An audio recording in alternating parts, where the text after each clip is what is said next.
first dual broadcast in like 5 months. Oh, wow. Yes. It is. I don't. We haven't done a dual broadcast since the studio shut down, since the stay-at-home order. It's all been. I've been trying to do this for a while. I get somebody else to lead me. Right. Because that's the format that we were doing when we were at AOC. Yeah, who did you typically read with?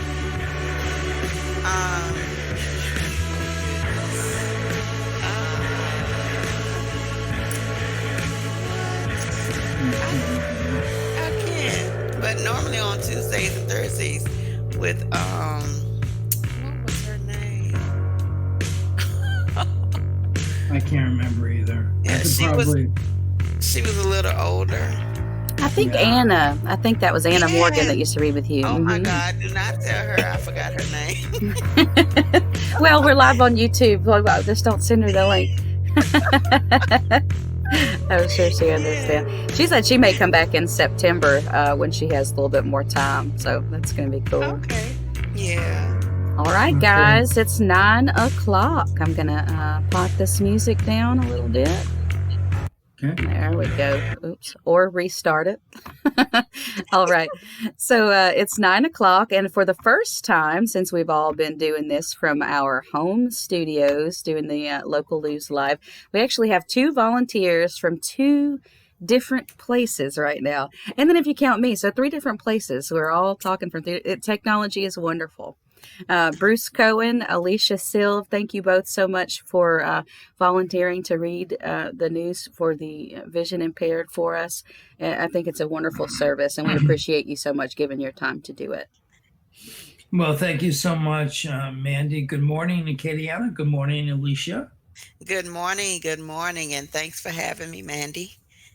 And yes, thank y'all. Thank you, Mandy. And Mandy is a wonderful engineer, allowing us to bring the news to you this morning. We're always happy to do that every Monday through Friday from 9 to 10 a.m. And we're going to start off with a story by Alicia, but I just want to say it's a pleasure to read with you, Alicia.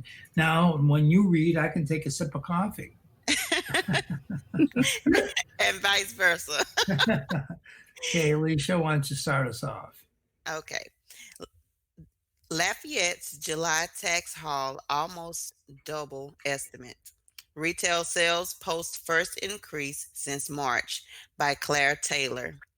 The latest sales tax collected in the city of Lafayette are up significantly from the amounts on which Mayor President Josh Guillory based his 2020-21 proposed budget.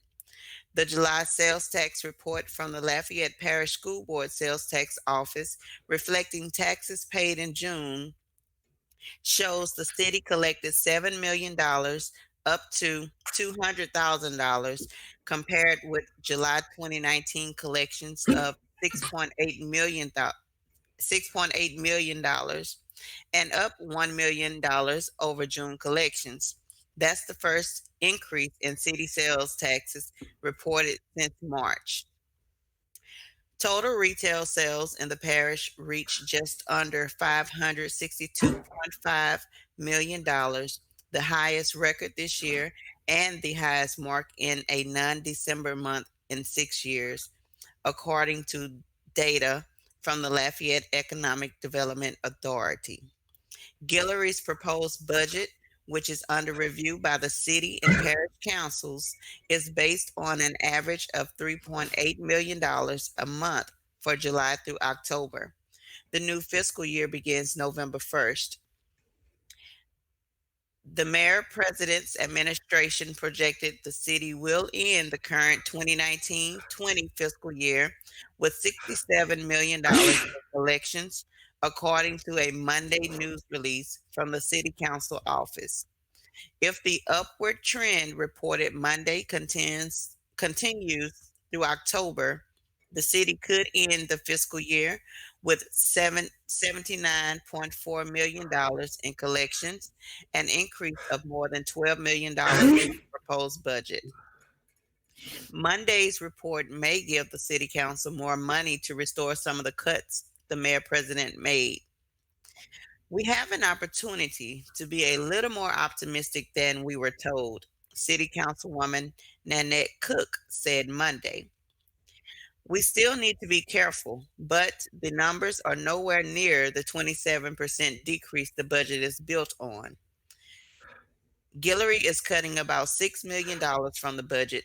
He laid off more than 100 full and part-time employees since June and is shutting down recreation centers, the Science Museum, Hyman Performing Arts Center, and cutting subsidies to the Cajun Dome and Acadiana Center for the Arts, all of which are entirely funded by the city. Guillory said the cuts are needed due to a drastic reduction in city sales tax collections since March, when businesses were shut down to stem the spread of coronavirus.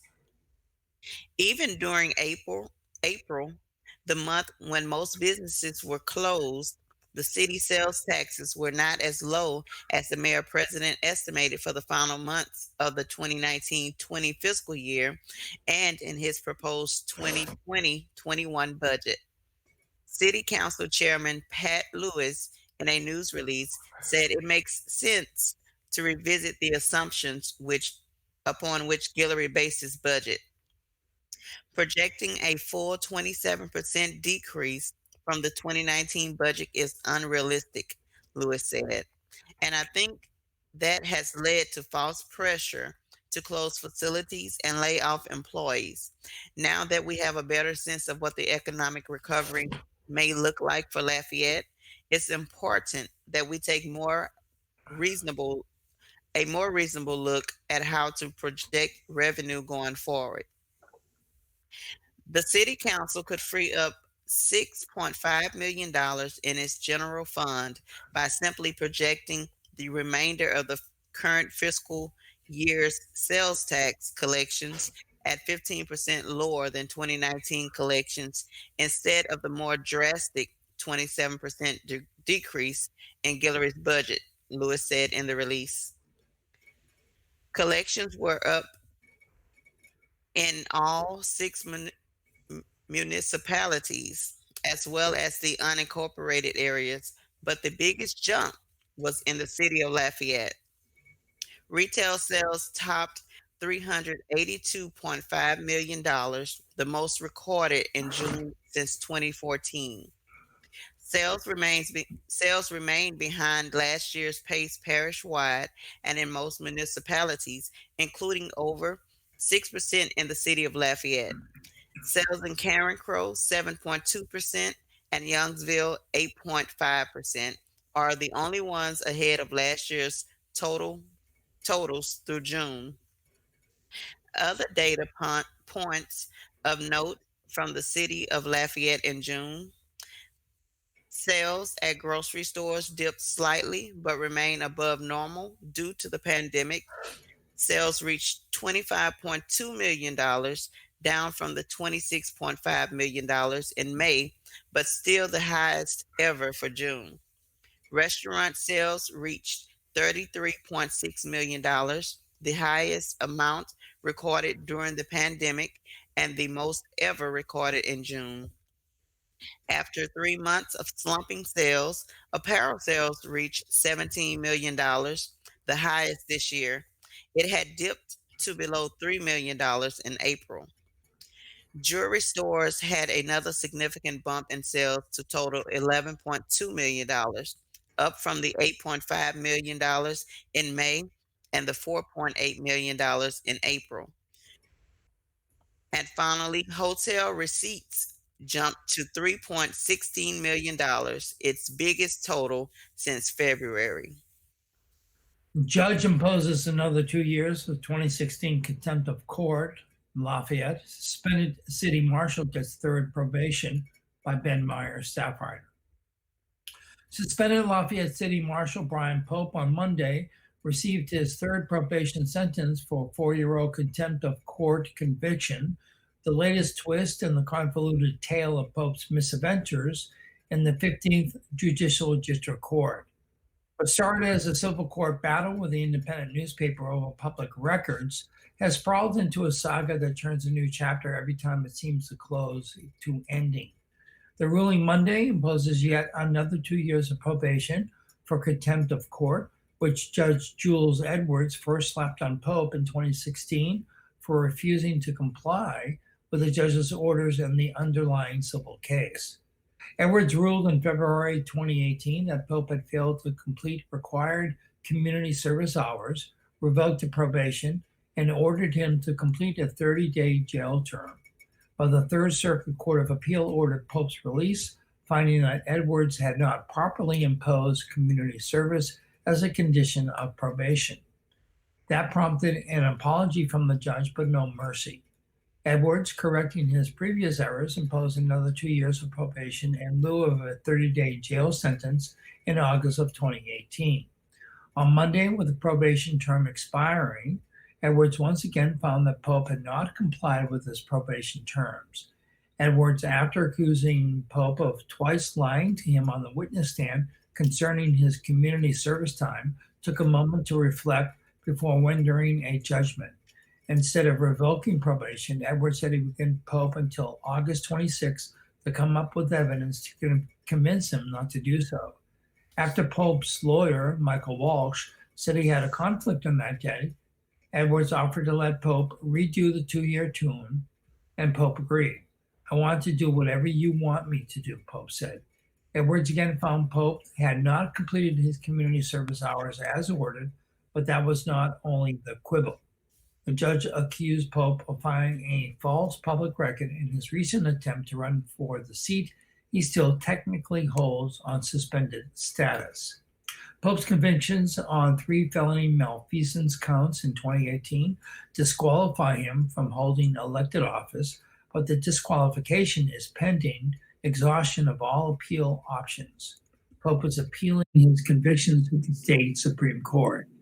He remains suspended in the interim, but 2 judges found he was not eligible to run in the November 3rd election after hearing challenges from the district attorney's office and the Louisiana Ethics Board. Pope indicated on his qualifying form that he had no outstanding ethics fine, but the Ethics Board claimed Pope owed $5,000 in outstanding fines. Some of the fines related to Pope's failure to file his 2018 annual financial disclosure, but Pope insisted in court on Monday that he had done so. Edwards asked Pope for evidence that he had mailed the form. Pope had none other than memory. Regarding his community service, Pope had documentation that he had completed the required 157 hours of a litter abatement, but Edwards was not too satisfied because Pope had started it in December of 2018. Edwards said Pope was required to start 3 months before that, and that he continue at a rate of 8 hours per month. Pope had in fact completed 24 hours of community service after his first contempt of court sentencing, as evidenced by documentation from the Lafayette Parish Sheriff's Office. Pope said he thought that would count toward his second sentence and he would not need to begin his service for 3 months. But Edwards rejected the idea that the previous service entitled Pope to a delay. Pope will now join the litter cruise once a month for another 2 years, so long as he remains out of jail. He received a 1-year sentence for the malfeasance convictions, but he is free on a post-conviction bond while he exhausts his appeals. Pope has indicated he will appeal to the state Supreme Court. Pope faces another 19 felony malfeasance counts related to allegations that he illegally pocketed city court fines and travel reimbursements that rightfully belong to the city marshal's office. And now it's time for our first public service announcement of the morning. Alicia, would you like to take the honor? Yes. Have you ever wanted a poem written just for you? Here is your choice to have a lovely story or a poem written by one of our esteemed authors. What Words for You, a fundraiser for Festival of Words, held July 8th through August 26th. And you can find more information about that at festivalofwords.org. And your contact for that is Martha Garner, Email address fowmartha@gmail.com or 337-804-2482. During a difficult year, creative expression is more important than ever. The Festival of Words has developed an alternative fundraiser to Word Crawl. Words for You is a project of commissioned poems, stories, and songs. Under this project, festival supporters will have the opportunity to commission a work by a favorite author. How it works: approximately 30 authors are available to choose from. And once again, you can go to festivalofwords.org to begin the process. Choose an author to create an original work for you. Make a donation online. Fill out a brief questionnaire about yourself to help the author get started.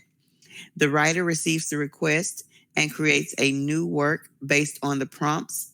A virtual performance of the new works takes place on September 10th, and it's limited to one piece per author. Volunteer authors include Daryl Bork, Dominic Cross, Toby Daspit, Gina Ferreira, Mona Lisa Saloy, Valentine Pierce, John Warner Smith, and many more. Donations: there's a $50 minimum for one original work, $100 minimum for a poem by a current or former poet laureate. If you are interested, please contact Martha at her email, fowmartha@gmail.com or 337-804-2482, or you can reach out to Patrice at festivalwords@gmail.com. Phone number 337-254-9695.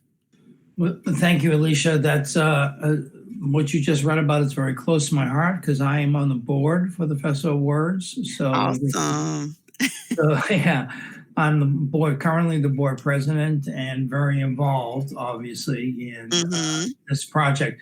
We decided to come up with this particular virtual project this year in lieu of what we usually do during September, which is the word crawl, where we take over the downtown area for 12 hours in 6 different venues and have performers get up and have 10 minutes, and they get donations for those 10 minutes, and all the money goes directly to the Festival of Words. But this year, couldn't do that because of COVID, so we're doing it virtually, and this is what we came up with. I think it's a great idea. Yes, it sounds real great. And just to let people know that if you go to Festival of Words, at the very top of the page, on the home page, you'll see a red banner that says Words for You. Click on that. I believe as of yesterday, we only had, out of 45 authors, we only had maybe 8 or 9 left. Wow. Yeah, so I would definitely check that out. And I'm going to read another PSA, and then we'll move on. Kenyan Symphony Orchestra takes the virtual stage. The Kenyan Symphony Orchestra, or ASO, announces that they are shifting the fall portion of ASO 36 revival season, usually from September to December, to a virtual live stream platform. ASO believes that this is the unquestionable solution to keeping our community safe while still providing opportunities for local musicians to share their passion and earn income despite mandated restrictions and uncertain venue viability. Kenyan Symphony Orchestra has and will always remain committed to providing outstanding performances to Acadiana and fueling the cultural economy of our region. Symphonies, businesses, and organizations across the country are having to rethink, retool, and reinvent, just like Festival of Words. We are no different. So thank you for your grace and your patience as we map out the next few months. We are working tirelessly behind the scenes to solidify plans for those virtual concerts, and it is our commitment that we will clearly and concisely communicate ASO 36 revival season details in the coming weeks. At a minimum, we are certain that you will receive the highest quality live streaming performance, which you can enjoy from virtually anywhere. And as of now, the lineup is the program entitled Unite Friday, September 11th, 2020, that will be a virtual performance. Triumph, Friday, October 23rd, 2020, virtual performance. Transform, Friday, November 13th, 2020, virtual performance. Believe, Thursday, December 17th, 2020, virtual performance. Adore, Friday, February 12th, 2021, the Kenyan Center for the Arts of the ACA. Empower, Friday, April 16th, 2021, St. John's Cathedral. And Revive, Thursday, May 13th, 2021, from St. Mary's Church. Okay, and back into the news. Okay, Lafayette Parish Council moves to fund centers. $200,000 comes from library system savings by Claire Taylor. The Lafayette Parish Council took a first step Monday toward freeing $200,000 to keep our 4 recreation centers open through the 2020-21 fiscal year. The money will come from $2 million voters agreed in 2019 to move from the savings the public library system had built up over the years. The proposition also transferred $8 million from the libraries to drainage. The parish council voted 4-1 to introduce the ordinance during a special meeting Monday and will consider final approval at a special meeting August 24th. Even then, the action isn't final until or unless the city council approves a companion ordinance, Assistant City Parish Attorney Paul Escott said on Monday. On July 17th, in a news release and video release, Mayor President Josh Guillory announced he was closing 2 recreation centers and 2 activity centers in North Lafayette in communities that are largely Black and economically challenged. 37 employees of the Parks and Recreation Department, including park officers, will lose their jobs effective Friday. Following public outcry and protest, Guillory and his staff walked back the announcement, saying it was never the intent to close the centers, but to find alternate ways to keep them open, such as naming rights. He sent out a request for proposals to organizations and businesses to operate the centers and has since said the recreation centers will remain open. During a budget hearing Thursday, City Councilman Glenn Lazard offered an amendment to use $3.5 million in city general fund money to keep the recreation centers open. City Councilman Andy Naquin objected, forcing a separate vote of both councils during a wrap-up meeting August 27th. Parish council members at Monday's meeting called the $200,000 proposal a stopgap and a backup plan to keep the 4 recreation centers open through October 31st, 2021. Parish Council Chairman Kevin Naquin said the money is to make sure the recreation centers remain open through next fiscal year if the City Council budget amendment fails. Will Thiel, a Lafayette resident in Parish Councilman A.B. Rubin's district, where the 4 centers are located, called into the meeting. Calling the proposal a nice gesture, Thiel said he opposes the ordinance because of the parish's finances. If the parish council members vote in favor of the city council amendment to use $3.5 million in city funds for parks and recreation, the $200,000 isn't needed, he said. Rubin voted against the introductory ordinance. He said with the city offering to fund the centers, the $200,000 should be used to keep the 37 employees on staff through October 31st. Looking at the local crime blotter, 2 hurt when car stalls on train tracks in New Iberia. 2 people were injured Monday when their car stalled on train tracks in New Iberia. New Iberia police say the car stalled at the corner of East St. Peter and Ann Streets. People inside were able to get out. They sustained minor injuries, police say, and were taken to a hospital to be treated. The vehicle sustained minor damage. The locomotive had no damage, and the conductor and engineer weren't injured, police said. Lone suspect sought in fatal shooting. New Iberia police Monday are seeking a suspect in a fatal shooting death. An arrest warrant revealed that Tyrone Duchesne Chevalier, 21, was accused of shooting a 23-year-old victim on Sunday in the 900 block of Mississippi Street. The victim was taken to a local hospital where he died. In an issued statement, New Iberia police said Chevalier is suspected of second-degree murder. Police said Chevalier was armed and dangerous. They said anyone knowing his whereabouts should contact law enforcement at 337-369-2306 or contact New Iberia Crime Stoppers at 364-TIPS or submit their tip to www.P3TIPS.com. All tips will remain anonymous, they said. Okay, we're getting close to our half-hour break where we do the day in history and the zodiac, or the horoscope, as I like to refer to it as, and the funerals in the Acadiana area for today. So, Alicia, you want to read another PSA? Here it comes.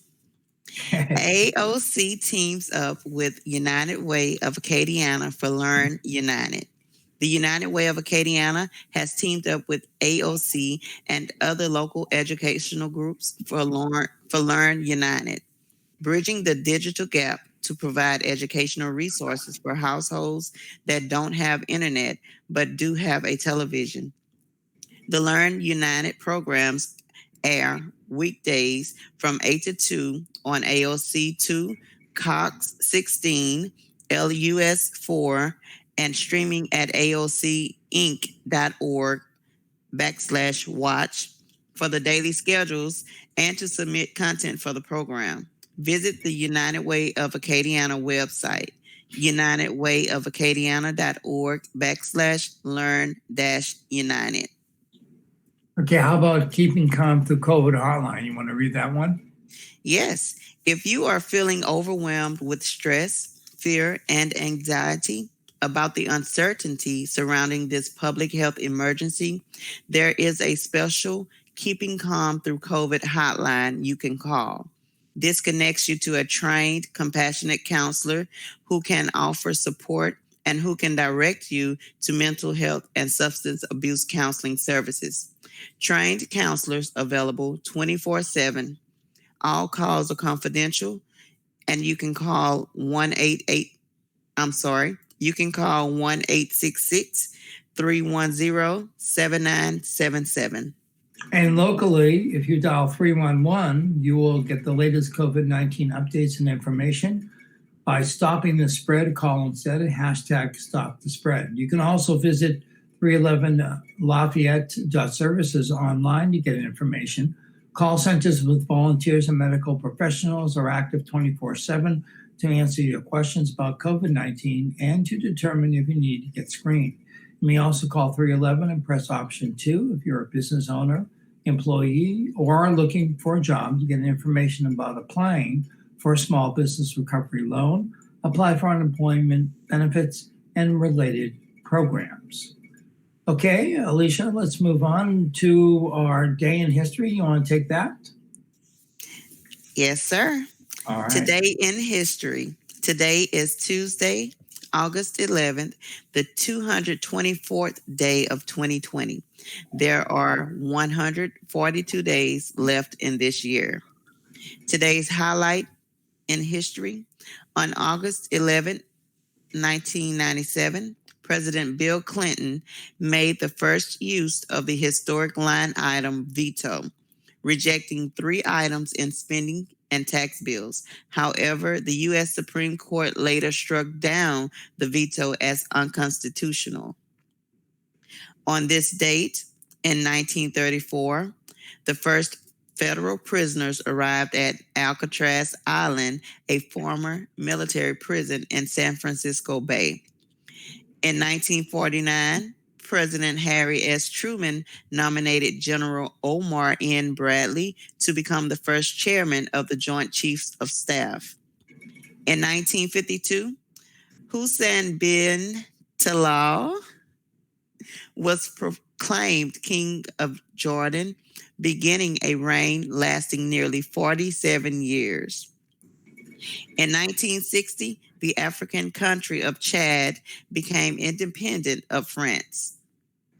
And in 1965, rioting and looting that claimed 34 lives broke out in the predominantly Black Watts section of Los Angeles. In 1991, Shiite Muslim kidnappers in Lebanon released 2 Western captives, Edward Tracy, an American held nearly 5 years, and Jerome Layrod, a Frenchman who'd been abducted by a rival group 3 days earlier. In 1993, President Bill Clinton named Army General John to be the new chairman of the Joint Chiefs of Staff, succeeding the retiring General Colin Powell. In 2012, Usain Bolt capped his perfect London Olympics by leading Jamaica to victory in a world record 36.84 seconds in the 400-meter run.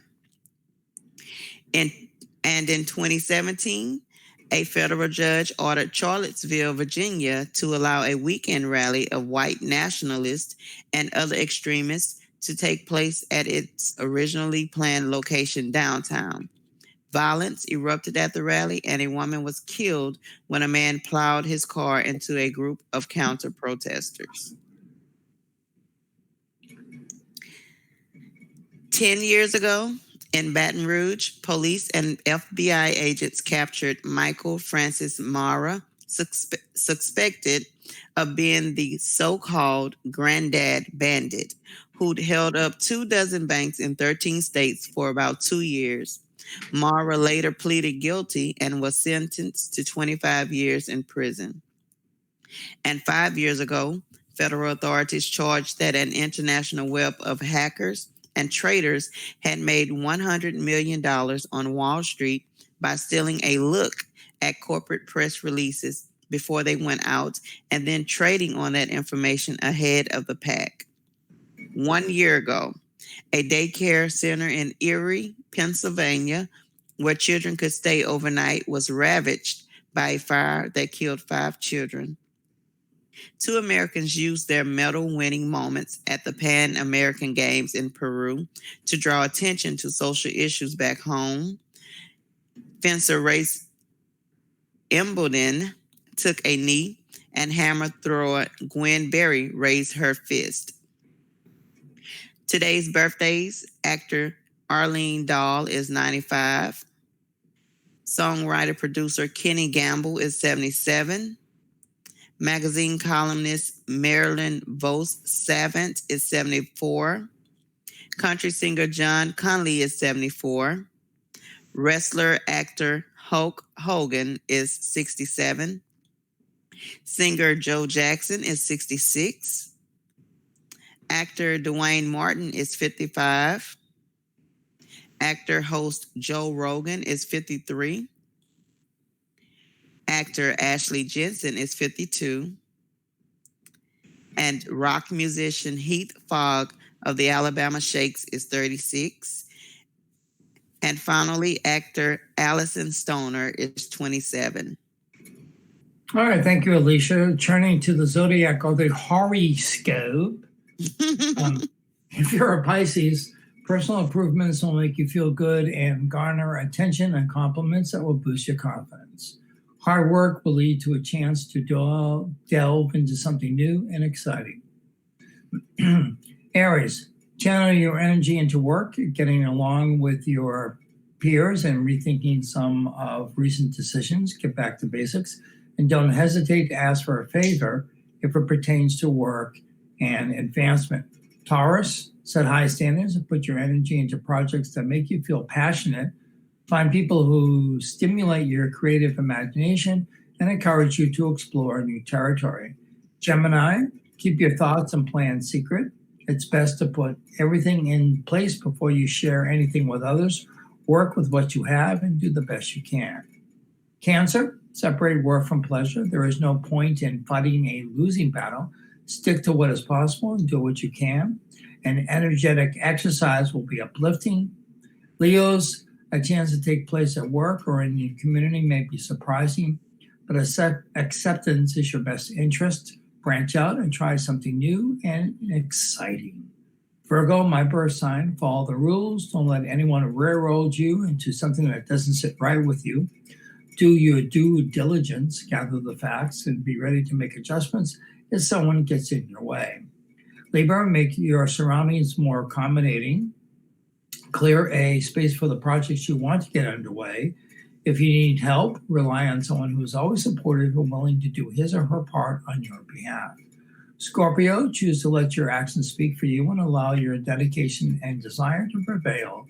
Use your imagination and associate with people who share your sentiments. Sagittarius, take the initiative and follow through with your plans. Having the proper documents in order and your plan in place will help you give you the edge you need over a rival or opponent. Capricorn, it's best to find a way to keep the peace by finding an alternative way to reach your goal. Making the old with the new will be more acceptable to someone who doesn't like change. And finally, Aquarius, don't feel that you must accommodate someone who is not heading in the same direction. Assess your situation and do what feels right. And as always, the horoscope is an entertainment feature not based on scientific fact. And today we read it backwards. We did. We read it's usually like now this birth, what we're in to that leads back up to this. I don't know. It was screwy this morning. Anyways, it's all right. We got it read. So Yes. getting back into the news, why don't you, Alicia, read the story about the lots of questions remain on new federal benefit for the unemployed. All righty. Trump's order, if legal, comes with several caveats by Tyler Bridges. President Donald Trump's executive order Saturday to renew federal unemployment benefits left Louisiana officials with more questions than answers on Monday, topped by ongoing uncertainty about how they might pay out the extra money. Under Trump's plan, which aims to bypass Congress amid a deadlock in negotiations between Democrats and Republicans, unemployed workers would begin collecting an additional $400 weekly to replace the $600 per week benefit that lapsed on July 31st. In addition to questions over the legality of the move, Trump's plan came with several caveats, including the requirement that Louisiana and other states put up $100 of the $400. We're working to get some of our questions answered, said Christina Stevens, a spokeswoman to Governor John Bel Edwards.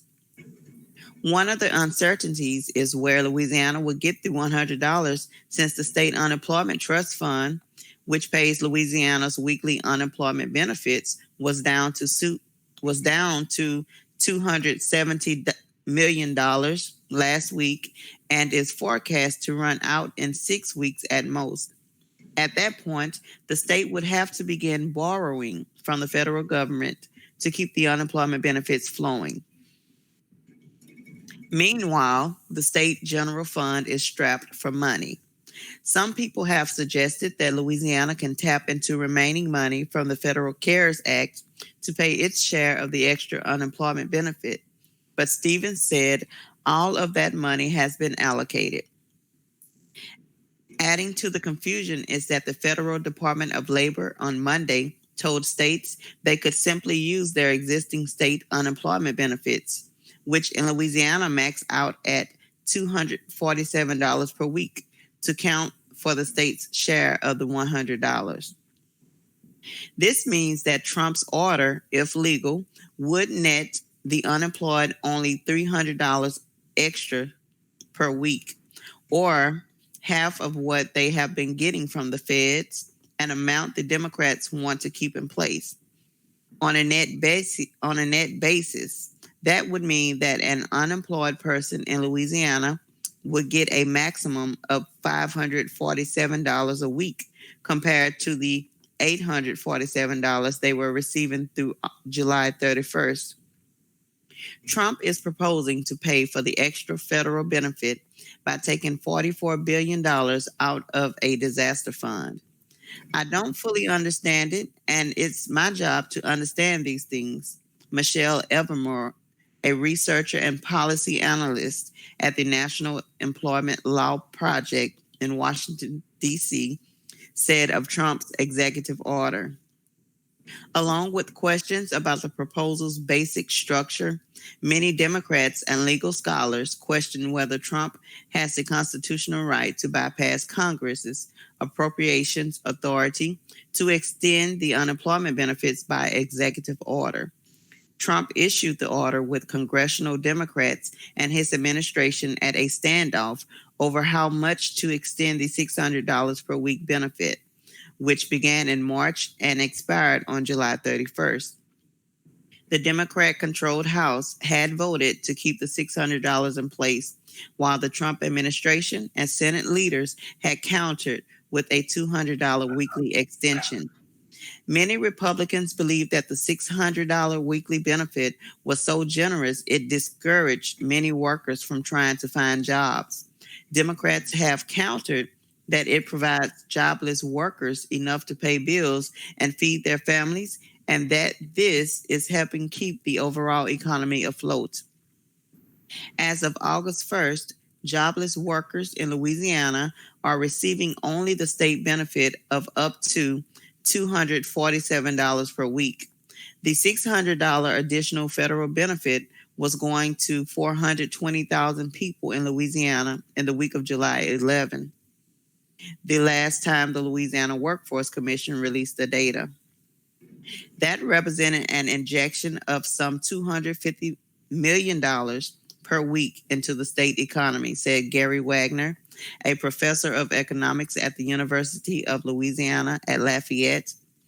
It's quite a lot of money, he said, noting that the loss of those payments mean that the average person on unemployment has suffered a 70% loss in income. Those are going to be people not buying goods and services. It will have an impact on everybody. Last week, Governor John Bel Edwards reimposed a requirement that jobless workers apply for jobs to continue to receive their benefits. Edwards had suspended the requirement, which requires jobless workers to list at least 3 jobs every week that they have applied for on April 7th. Last week, Edwards said he made the move to encourage people to find work. Critics say the governor's move is a burden at a time of extraordinarily high unemployment rates because of the coronavirus.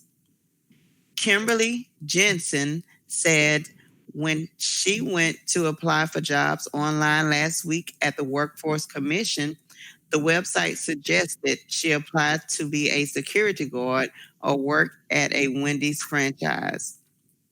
The suggested jobs were off the wall, said Jensen, who was director of hospitality for a hotel management company in Shreveport until she was laid off in March. She holds 2 master's degrees from Texas University.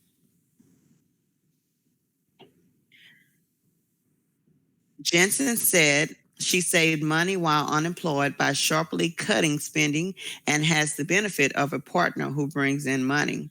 I'm probably fine for 6 months, said Jensen, but a lot of my friends can't go a month. She said she would tell the president and members of Congress to put their differences aside and stop trying to include other details. People are in need. People are hurting. Sarah Atkinson, who worked as a guest services representative at the Hotel Intercontinental in New Orleans, until late March, said losing the $600 benefit was very stressful. I knew this was coming, so I tried to put away as much as possible, but things come up. So you can't always save as much as you'd like. Atkinson does not expect Trump's executive order to restart a supplemental federal benefit anytime soon. Given federal red tape and state red tape, him signing that paper and the money getting to those who need it doesn't seem like a quick process, she said. Officials at the Workforce Commission said recently that it will take anywhere from 2 to 16 weeks to reprogram its computer system to restart the payments, depending on the complexity of the federal mandate. A fourth LA child dies from virus-linked illness. And in state news, MIS-C cases increasing among young by Emily Woodruff, staff writer for The Advocate. A fourth child in Louisiana has died of multisystem inflammatory syndrome, the illness associated with coronavirus, the Louisiana Department of Health said on Monday. The condition, known as MIS-C, causes inflammation of the heart, lungs, kidney, brain, skin, eyes, or gastrointestinal organs. Though it is a rare syndrome, the children who do have it can experience severe illness requiring ventilators and life-saving measures.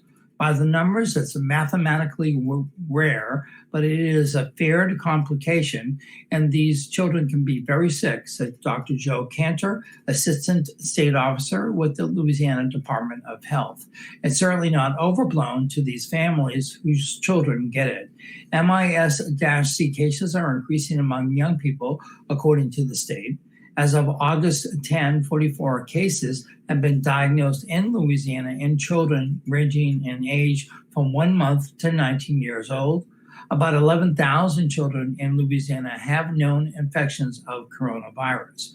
Doctors in New Orleans began to make a connection between the syndrome and COVID-19 when the number of sick children with lab tests indicating high levels of inflammation increased a month after the peak of coronavirus infections in March. In April, said Dr. Nahal Godwalla, a pediatric critical care doctor at Children's Hospital and an assistant professor of pediatrics at LSU Health, New Orleans.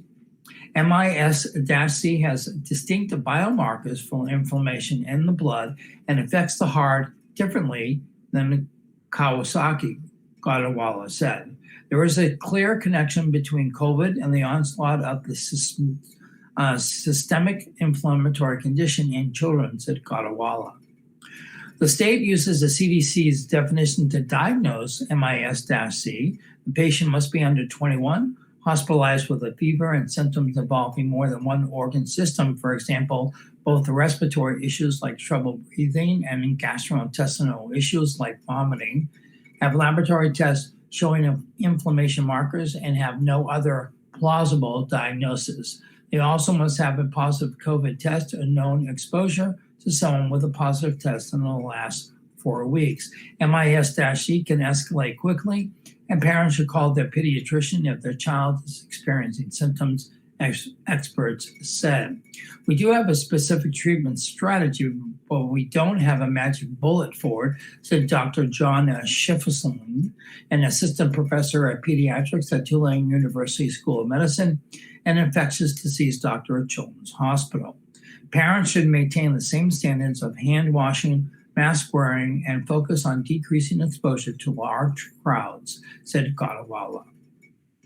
Moving on, we have the, Alicia, can you read the ACLU story, please? You got it. ACLU sues Department of Corrections over records. Documents sought on inmate virus furlough program by Leah Skeen. A Louisiana civil rights organization has sued the State Department of Corrections in an effort to obtain records that would shed light on the inmate furlough review panel created in April to reduce the prison population amid the coronavirus pandemic. The panel met for several weeks this spring, but had approved only a small number of inmates for release. It has been suspended since early June when Louisiana entered phase 2 of its economic reopening. COVID-19, the panel's meetings occurred behind closed doors. Corrections officials told The Advocate the meetings were subject to state open meetings laws because they involved discussion of discussion of some prisoner records, which themselves are exempt from the state public record laws. Department officials also refused to release specific information about the inmates who had been deemed eligible and the criteria being used to determine whether they should be granted release. The American Civil Liberties Union of Louisiana, which filed the lawsuit Monday in 19th Judicial District Court, alleges the department engaged in a deliberate attempt to shirk the department's obligation under the state public records laws and cloak the review panel's operations in secrecy. The organization decided to seek a court opinion after the department refused to turn over records that ACLU attorneys believe are public. The department also has taken months to respond to other parts of the records request, which the ACLU argues is an unreasonable wait time, especially considering the panel's short lifespan. The review panel is a public body doing the public's work using public tax dollars, the complaint states. Documents reflecting its composition and operations must be disclosed. The overarching issue is the ongoing impact of coronavirus inside state prisons and jails, where hundreds have tested positive and 17 inmates have died along with 5 staff members. Some experts have argued for months that the best way to protect inmates and guards and residents of surrounding communities is reducing the prison population to allow for more social distancing behind bars. The review panel was tasked with considering up to 1,100 of the state's 32,000 prisoners for temporary release, prioritizing those with underlying medical conditions. The inmates had to be convicted of nonviolent offenses and already within 6 months of their release date. But the panel reviewed fewer than 600 cases before being suspended, and just 100 were approved for release. Of those, only 63 prisoners were actually released because of complicating factors such as outstanding warrants and deficient housing plans, according to corrections officials. That's about 0.2% of the state prison population. The numbers confirm that this secretive panel was a sham, and now state officials are adding insult to injury by stonewalling our attempts to find out why, said Alana Odoms-Hebert, ACLU of Louisiana Executive Director. For months, Louisiana officials have ignored the warnings of public health experts and allowed rampant outbreaks to ravage our prison system. These were taxpayer dollars at work. The ACLU has asked 19th Judicial District Judge Don Johnson to order the department to disclose the records it has requested, which include documents showing the identities of people the panel approved for release and the criteria used to make those decisions. The department responded to the lawsuit with a statement on Monday evening saying the department is fully committed to providing the documents responsive to their request by August 21st. However, we are disappointed that they chose to file a lawsuit in this matter at this point, considering they were told the documents would be available and that we are in the midst of responding to the world's worst pandemic in a century, the department said. Okay, and we're going to switch over to one final news article this morning, and we'll turn to sports, college sports, that is. We may go beyond our 55 minutes, so our transmission will cut off at the TV stations, but you can continue to hear us on our YouTube station, AOC Community Media, or our online streaming radio service at Cypress Street Radio. That's CYPRESS Street Radio. Go to that page on your computer or electronic device and just click on the play button and you'll hear our wonderful voices. So we'll continue with a story called On Standby, with college football season hanging by a thread. Sunbelt SEC delay final decisions, by Brooks Kubana, staff writer for The Advocate. After a public outcry from influential voices that included high-ranking athletic officials and President Donald Trump, the fate of Southeastern Conference football, or SEC, was pushed back for another date. The league's presidents met Monday evening and decided to continue to monitor the situation surrounding the coronavirus, a source told The Advocate. The dominoes seemed aligned for a massive collapse, a series of cancellations among college football's 5 major conferences because of concerns associated with playing during the pandemic. 2 of the sport's 5-level conferences have announced they will postpone fall sports until the spring. The Mid-American Conference declared its decision on Saturday, and the Mountain West joined them Monday. The Sun Belt still intends to play its football season, according to the sports news website Stadium.